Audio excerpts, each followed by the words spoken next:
السلام علیکم تماشابینان عزیز، گل دختران زیبا. همه وقت با مانند همین گلها شکوفون زیبا باشه.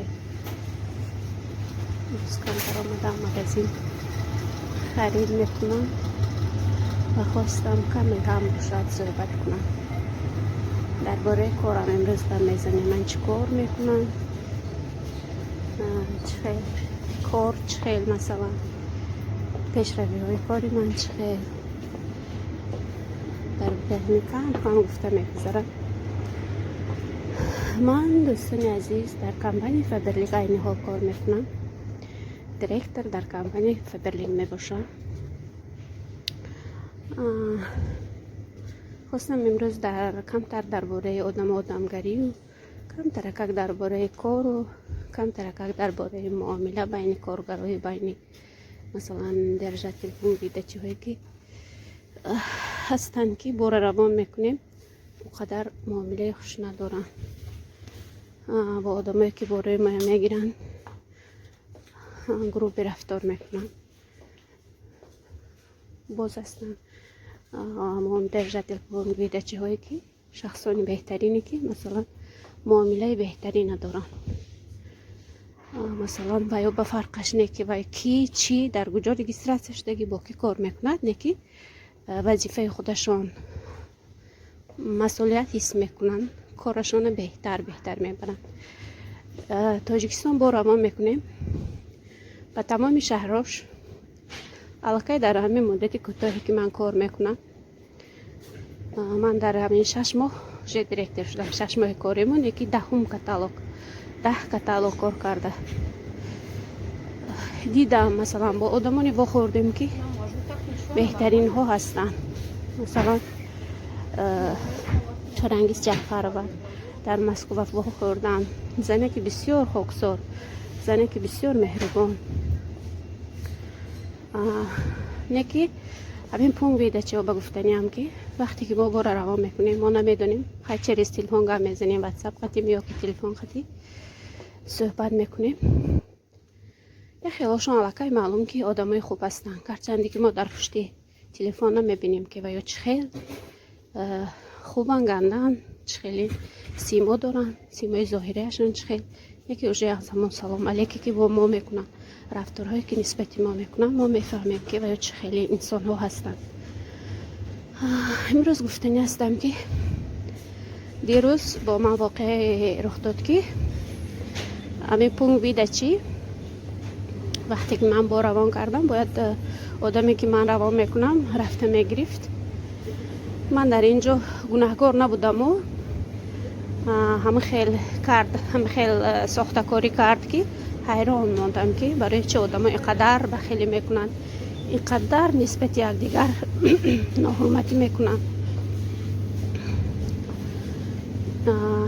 بار روان کردم خیلی نامری همون پونگ بیده چه همون شخصی که باری من رفته میگیره دادم که هر جان 4 روز پس تلفن کن زنگ پرس که بار رفتگی باشد همین نامی قاسم بایستارم آمد که گفت رفت گیر و زنگ میزند. این زنگ میگوید پگاه بیا، گالوسش دستجه هست که میگوید که پگاه بیا و بار میبیاد.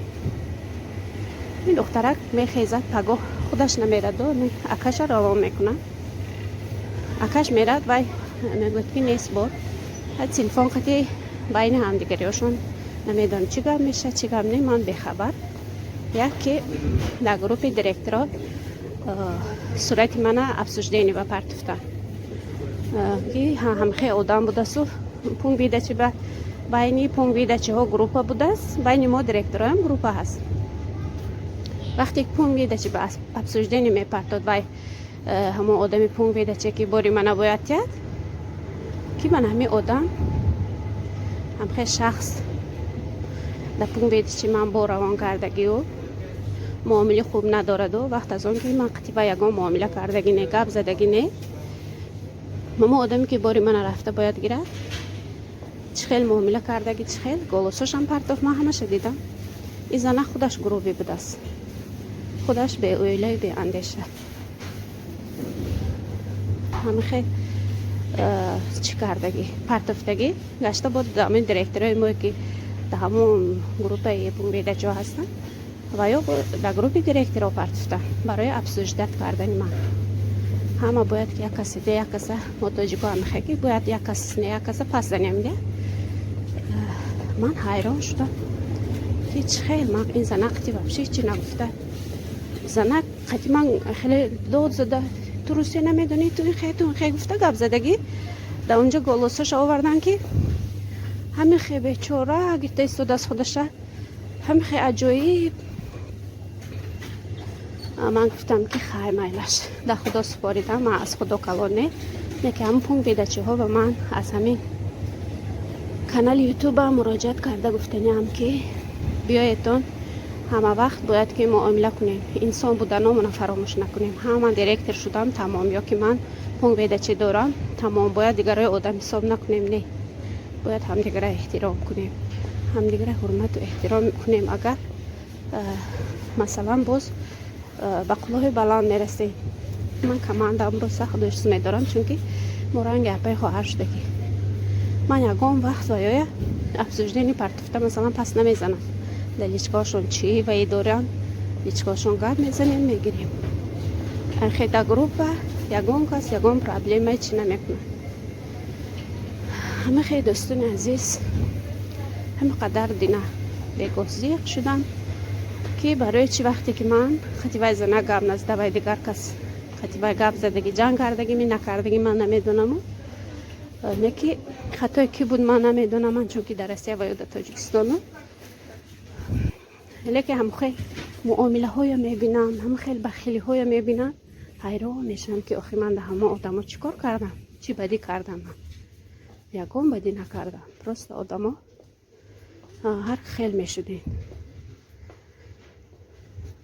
پونگ بیدچی در دوشنبه نزدیک 100 بار من باید پونگ بیدچی هم نمیشناسم که کیو که بسیار با این دیرکتر رو میفهمیم که خیلی معامله خوب نداره. البته کوشش میکنیم که همونجا با روان نکنیم چون که آدم من وقتی که خودش از طرف پامیر بود و پونگ بیدچی نبود در پامیر دوشنبه روان کرده خواست که از دوشنبه گره اون کم ترکک دیر کردم و سر از برش اتکس کرد تلفن کرده التماس کردم هم که گوش نکرد برش اتکس کرد و بیچاره پامیر آمد بارا نیفتازه از خودی پنجکین پامیر گوجه پنجکین گوجه دوستانی عزیز بارش از خودی پنجکین پونگ بیدچی پنجکین میگیرد. برای چی؟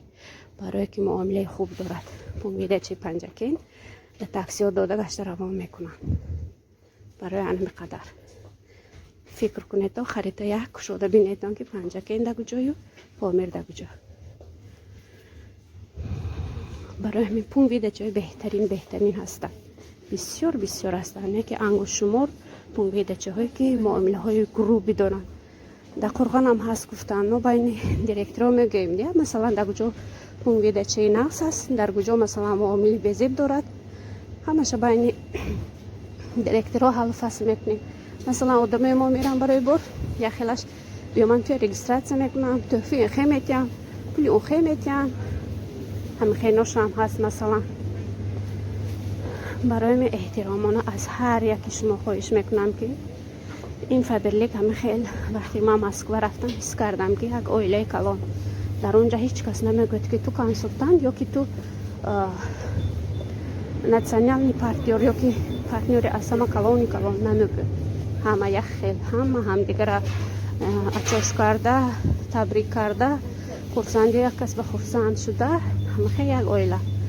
اما تاجیکو باید انم خیلی یک اویله باشیم فرق ندارد ما پونگ بیدچی داریم نداریم ما کارکنی فبرلی ما کنسلتانت فبرلی باید یک اویله باشیم از یک گریبان سر براریم نباید همدیگر پس زنیم و همدیگر معامله گنده کنیم. و وقتی که پونگ بیدچی ها معامله بزی میکنن من خودم به خودم فکر میکنم که هم خیلی آهسته آهسته قدر خودشون نگم میکنم مثلا کلینک خودشون کم میکنم برای من فرق نداره دو که همون برای خودشون نان خودشون پیش پا میزنن.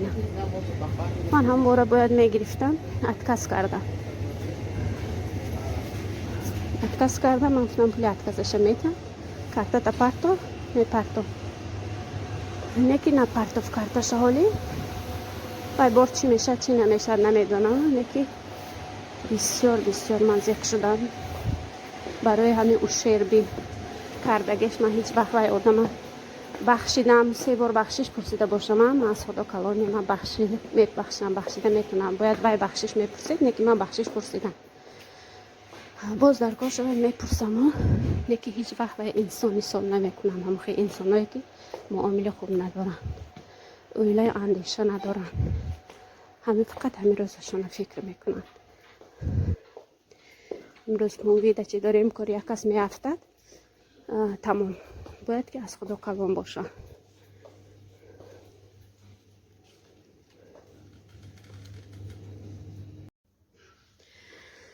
منم خیلی دخترکای عزیز میدونم که بسیار بسیار تماشابینانی من مثلا کار کردن میخواهن یا کار کرده ایستادین در کمپانی فبرلیک. کمپانی فبرلیک کمپانی بهترین یگان عیب نداره، چون که ما پریاما خودی کمپانی خودی کار میکنیم. یکی آدمانی هستن که هر خیل مثلا ما در همینجا بارامون میگیریم از همین پوگ میده چه در اسیا میریم یگان گپ لیش نینی همین نمی فامیلی میگیم کارابکی بارامون میابیم خودمون میکشویم همش یک تا خبر میگیریم. بعد چی میکنیم؟ здравствуйте میگیم، درآمد اسویدن میگیم میبریم. اگر مثلا لباس خرید میپوشیم و میبینیم رزمیر ما باشد میگیریم نباشد میتیم. یکم پرابلم نه که وقتی که تاجیکستان کار میافتد و همش نه. باز یک بار دیگه میگم یک خیل حاجت هم یک خیل نفرایی که یک گوساله رخیم پاده حرام میکنن میگم که همون یک تا پس میزند همه یک خیلاش منم خیلی میکنم. آدم حیران میموند که برای چی. خیلی دوستان عزیز با همین من با شما خیر و خوش میکنم. باقی در پناه الله باشید. کسی کار میکند برای کار میخواهم کمانده خودم از همه کمانده پیش قدم باشم، مهربان باشم، خوش معامله باشم، هیچ وقت بینشون جنگ و جنجال نشود. خیلی کار به پستی و بلندی ها نمیشد و یک فقط آرزو میکنم که بهترین کمانده باشیم، مثال معامله خوب باشد بین ما. برای همه‌تون رحمت. ویدیوهایی که در آخر همین ویدیو ماندگی اینو درباره کاری من، درباره مثلا من در تاجیکستان چیکار میکردم یا که در اسیا حاضر چیکار کرده استادم، ویدیو چایی کوتاه من هم خیلی کم نشان دادگی در آمده همه ویدیوهای من. تماشابینان عزیز تماشا کنید، لایک کنید، کامنتاری نویسید. همین گپ های من یگان فکر و عقیده های شما نیز باشد. مثلا همه ما بسیاری ما دیرکتر هستیم. یک تا تیم یک چیز کدام کانال بسیار تنقید کرد که دیرکتر های کمپانی فبرلیک به عقلان گفته دیرکتر های کمپانی فبرلیک به عقل نیستن. یکی بینشون با یک آدمای هستن که هم خیلی میکنن، هم خیلی معامله های گنده هاشون قطعی، هم خیلی اندیشه نکرده مناسبت کردن هاشون قطعی فبرلیک پس میزنن. نیکی فبرلیک کمپانی بهترین. من حاضی مثلا از مگزین بسیاری چیزا رو نمیگیرم، چون که من از کمپانی فبرلیک میگیرم. برای من هم ارزانتر میغلطد، هم ادوب نه آورده خانه میتید. مثلا لایک و کامنتاری موندن رو فراموش نکنید دوستان عزیز. پادپیسات کنید. همه تماشابینان به یک بار دیگر تشکر میگویم. چی فکر داریتون در همه باره گپای من؟ بسیاری هاتون کارگری فبرلیک هستیتون. عقیده فکر و عقیده خودتون رو در کامنتاری نویسید. باز من میخونم، اگر توانم باز یکم ویدیو میکنم.